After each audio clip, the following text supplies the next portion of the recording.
2552, right before the events of Halo 1. Chief, you'll get your spotlight soon, not now. Let the root keys get theirs first. In time, humanity has been fighting an intellectual alien species called the Covenant, waging war throughout the hundreds of years as interstellar colonies around the universe collapsed from the brink of their invasion. Humanity is surviving to keep the battle going. But one boy you play as at the game decides to take the battle at his own hands. Well, not by himself. I mean, you need a group of people that can do the Meet the Noble Team. A group of metalheads that has their own personality by the looks of them. You have the Human Tank, a built-up man that has the speed and the durability as a tank. Also, he likes to carry a big gun. Hey George! Yes? Why not use a lighter gun for, flexibility? Because my muscles will stop the bullet from the enemy's gunfire. George, you're retarded. We then have I shoot you from a mile away. A normal guy named June with a sniper rifle that literally has no interest. You know what? I'm calling that he'll be the first guy to get killed. I'm sorry, June, but you're the least interesting one out of all. Next, we have the oblivious leader of the group because he talks a lot and sounds menacing. Now this guy reminds me like all those cliche movie leader groups. Now that's a start. Right up, we have the first female advanced soldier I have ever encountered throughout the entire series. She hacks and likes to pretend to look cool with only a pistol. And finally we have Spook. Guy has the time to carefully carve out a decent looking skull on his helmet, but also rarely talks. Also, he likes knives. Now since we got the chapter introduction, it's time to tell the story. But oh boy, you clicked on this video to expect a proper meaning and an in-depth explanation of the Halo series. But please, this is my channel, and we're doing it my way.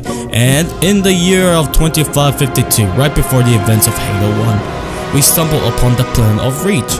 A planet that has similar characteristics of Earth. Invaded by the Covenant, you and the team go shoot everything inside. As your guns go the aliens come to you, but you then resisted their attacks, which leads to more gun actions and explosions. And then you and the team go investigate a communication relay ambushed by the aliens. Then you and your team shot their guns and they went and the human's tank was like and the fucking aliens. Then go to sword base, but then quickly realized that there are more aliens. And then you were like, oh no, what do we do? And the leader was like, we do what every first-person shooter in the market do. We fucking killed him.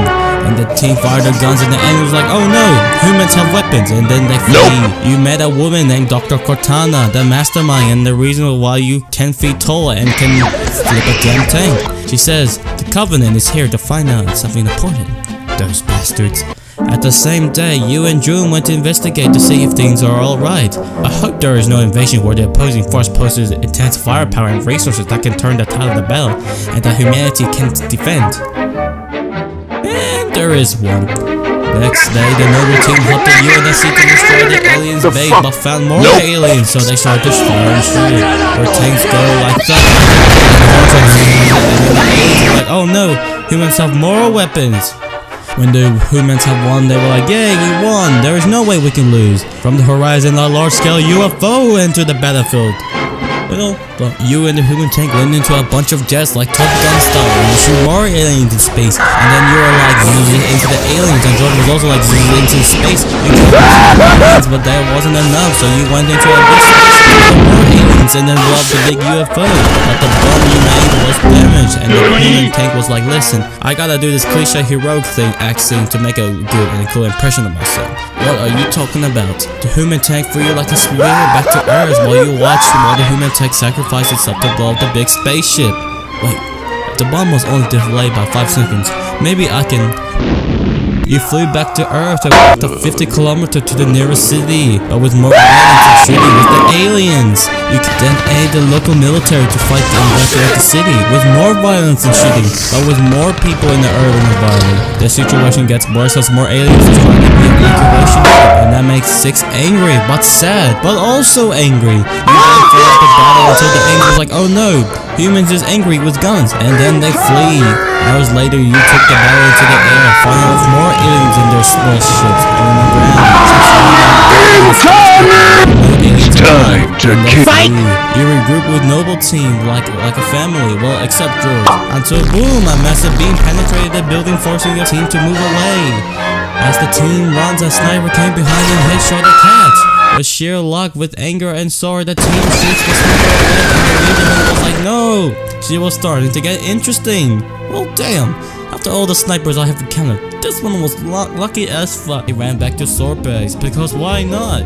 But they encountered sneaky aliens, so the team unloaded their fingers until the aliens were killed. But then Dr. Cortana came in and went down to the core of the planet and fought out more aliens to rescue Dr. Cortana. But she gave Mini Cortana to 6 to deliver Mini Cortana to the big ship named Pillar of Summer, Autumn, Winter, and Spring.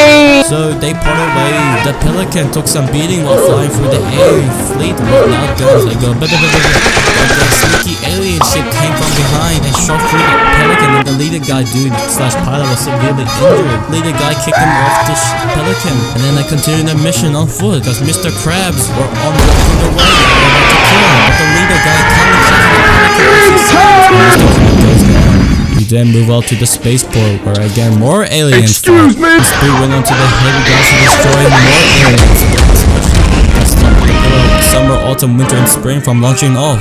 But one of the spaceship got Spook's big gun and it fell down. So Spook got up and killed the alien monster. But another big alien came up behind him and thrusted his alien-looking sword onto him and died. But Spook brought him to die, and the thing exploded. And 6 was sad, but not angry, but furious. So he gave the captain keys and made the biggest decision to staying in. With rage, 6 went into the gun and shot all the alien spaceship and destroyed the mothership, bringing down all the tanks. Summer, Autumn, Winter, and Spring to be destroyed. As humanity's last hope evacuates the planet safely, leaving 6 alone with no help from others in the territory of the enemy. Well, now what? As 6 battles a platoon of aliens, more aliens came by but killed them, but that's not it. Another army of aliens came to kill 6 but failed to. Rather soon 6 took a breather, more aliens came to him and with weapons and more enemies. Soon aliens overwhelmed 6. He dropped his helmet because the sweat would give him acne, so he fights without his helmet. And the big aliens came up with him and jumped on him like a jumping castle trying to kill 6, but 6 still stands. When more aliens came and overwhelmed him, 6 was left with no ammo and no energy to fight, so he was stabbed and killed and left to rot in the planet of Reach. But with the help of noble team, Pillar of All found a thing called the Circle of Flight, and so begins the story of